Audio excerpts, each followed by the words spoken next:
नमस्कार चलतु आम अगस्ट मासर बहुश्रेणी पाठ्यटिका यथा शिशु बाटिका प्रथम श्रेणी द्वितीय श्रेणी 7 तारिख 7 अगस्ट 2025 आम जाना पाठ्यटिका। देखु शिशु बाटिका पीरियड हूँ 32। आपणकर विषय हूँ देखु शिशु बाटिका कार्यपुस्तिका आपणकर कार्य हूँ आपणकर 27।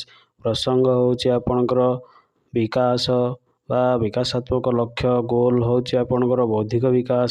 से भली दक्षता हूँ सरल अनुकल्पना गठन करने प्रकृति रे कारण एवं प्रभाव संपर्क एवं निरीक्षण करने एवं अनुमान करने एवं उपस्थापना करने।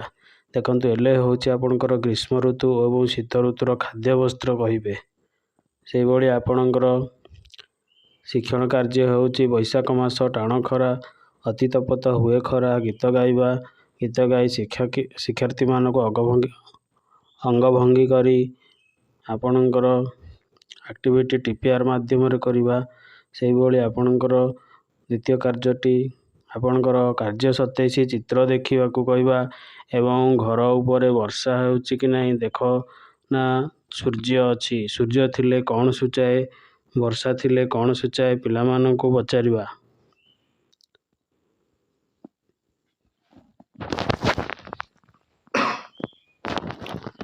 से भली देखंतु आपणकर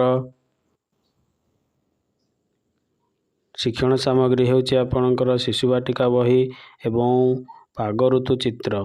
से भली देखंतु आपणकर मूल्यांकन सूर्य खरारे सूर्य खरा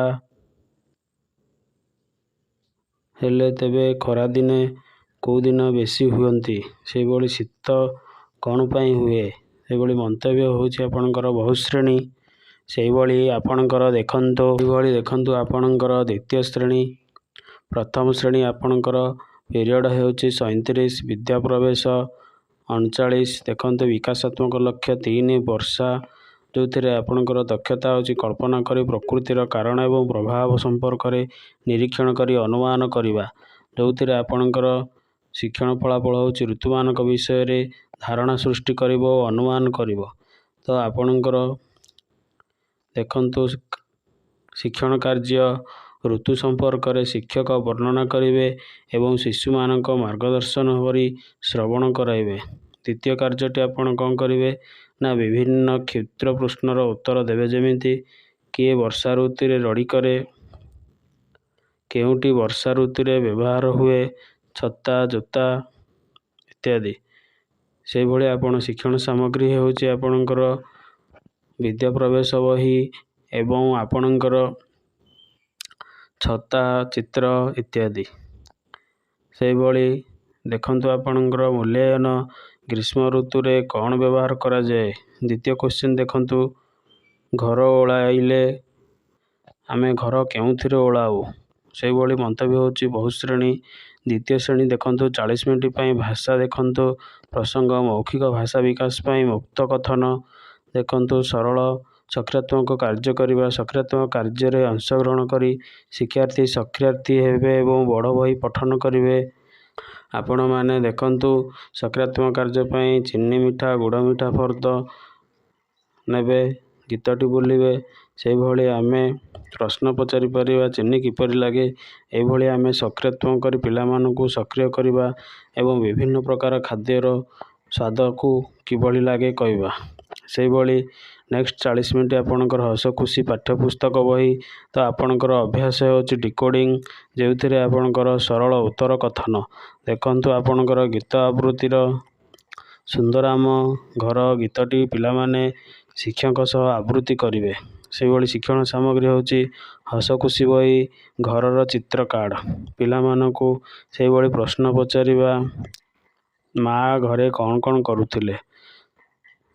से भली आपणकर नेक्स्ट 40 मिनिट होची कार्यपुस्तिका लिखन पाठ 39 जहाँकि आपणकर कार्यपुस्तिका नवा 39 रे आपणकर देखंतु छोटिया दिधाड़िया डिकोड बेल अच्छी जो थे बल्लभीर खुशी सेठी आपे पिलाटी पचारिबा चित्र कार्ड देखाइबा से अच्छी आपणकर माँ कौन करुथिले बल्लभी किए इत्यादि प्रश्न पचारि पारिबा। ଯାହାକି ଆପଣଙ୍କର କାର୍ଯ୍ୟ ପୁସ୍ତିକାରେ ଅଛି। ସେଇଭଳି ଆମେ ଗଣିତ ଦେଖନ୍ତୁ। ନେକ୍ସଟ 30 ମିନିଟ୍ ଗଣିତ ଆସିବ। ଦେଖନ୍ତୁ ସକ୍ରିୟାତ୍ମକ ଗଣିତିକ କବିତା, ଯାହାକି ଆପଣଙ୍କର ଦକ୍ଷତା ହେଉଛି ଆନନ୍ଦଦାୟୀ ପରିବେଶ ସୃଷ୍ଟି କରିବା ଏବଂ ଏଲୋ ହେଉଛି ଉତ୍ସାହ ଗାଣିତିକ କାର୍ଯ୍ୟ କରିବା। ସେହିଭଳି କାର୍ଯ୍ୟ ଫର୍ଦ୍ଦ ଶିକ୍ଷଣ କାର୍ଯ୍ୟ ଦେଖନ୍ତୁ। ଶିକ୍ଷକ 1 ଜନ୍ମ ମୁଁ ଦେଖ, 2 ଆମେ ଭଉଣୀ ଭାଇ, ଏଇଭଳି ଗୀତ ଗାଇବା। ଗୀତ ଗାଇବା ପରେ ଶିକ୍ଷକ ଆବୃତ୍ତି କରିବେ, ଶିକ୍ଷାର୍ଥୀ ଅନୁକରଣ କରିବେ। ସେହିଭଳି ଆପଣଙ୍କର ଶିକ୍ଷଣ ସାମଗ୍ରୀ ହେଉଛି ଗଣିତ କବିତା। ପ୍ରଶ୍ନ ପଚାରିବେ 1 ପରେ କିଏ ଆସେ, 9 ପରେ କିଏ କୁହ। ଆପଣଙ୍କର ମନ୍ତବ୍ୟ ହେଉଛି ବହୁଶ୍ରେଣୀ। ସେହିଭଳି ନେକ୍ସଟ 30 ମିନିଟ୍ ଆପଣଙ୍କର କାହା ସ୍ଥାନ କେଉଁଠି, ଆପଣଙ୍କର ଗଣିତ ଖେଳ ବହି ନେବେ, ସ୍ଥାନ କେଉଁଠି ଜାଣିବେ। ସେଥିରେ ଆପଣଙ୍କର ଦକ୍ଷତା ପୂର୍ଣ୍ଣବାଚକ ସଂଖ୍ୟା ଜାଣିବା। ଯେମିତି ଏଲୋ ହେଉଛି ଆପଣ 1କୁ ପ୍ରଥମ, 2କୁ ଦ୍ୱିତୀୟ, 3କୁ ତୃତୀୟ କୁହାଯାଏ, ସେହିଭଳି ଚତୁର୍ଥ ଇତ୍ୟାଦି। ଶିକ୍ଷକ କୁକୁରମାନଙ୍କ ସ୍ୱାସ୍ଥ୍ୟ ପରୀକ୍ଷା କରେ। କେଉଁ କୁକୁର ସ୍ୱାସ୍ଥ୍ୟବାନ କ୍ରମରେ ଦିଆଯାଇଛି ଲେଖିବ। ତ ଆପଣଙ୍କର କୁକୁର କାର୍ଯ୍ୟଫର୍ଦ୍ଦ ଚିତ୍ରଟି ନେବେ। ସେହିଭଳି 1ରେ ପଚାରିବେ ମୂଲ୍ୟାୟନରେ କଳା କୁକୁର କେଉଁ ପୁରସ୍କାର ପାଇଲା। ସେହିଭଳି 9ମର ସଂକ୍ଷେପଣ କ'ଣ। ତ ନେକ୍ସଟ 30 ମିନିଟ୍ ଆପଣଙ୍କର ଗଣିତ କାର୍ଯ୍ୟ ପୁସ୍ତିକା ସପ୍ତାହ 10 ତୃତୀୟ ଦିବସରେ ସ୍ଥାନ ଜାଣିବା, ସଂକ୍ଷେପଣ ସ୍ଥାନ ଜାଣିବା। ଏଲୋ ହେଉଛି ଆପଣଙ୍କର ସଂକ୍ଷେପଣ ସ୍ଥାନ ଜାଣିବା, ଯେଉଁଥିରେ ହରିଣ ସ୍ଥାନ ଖାଲି ଘରେ ଲେଖିବା, ଠେକୁଆର ସ୍ଥାନ ଖାଲି ଘରେ ଲେଖିବା। କାର୍ଯ୍ୟଫର୍ଦ୍ଦ 3 ଓ 10, ଯେଉଁଥିରେ ଛେଳିର ସ୍ଥାନ କେଉଁଠି ଖାଲି ଘର ପୂରଣ କର ଏବଂ ମନ୍ତବ୍ୟ।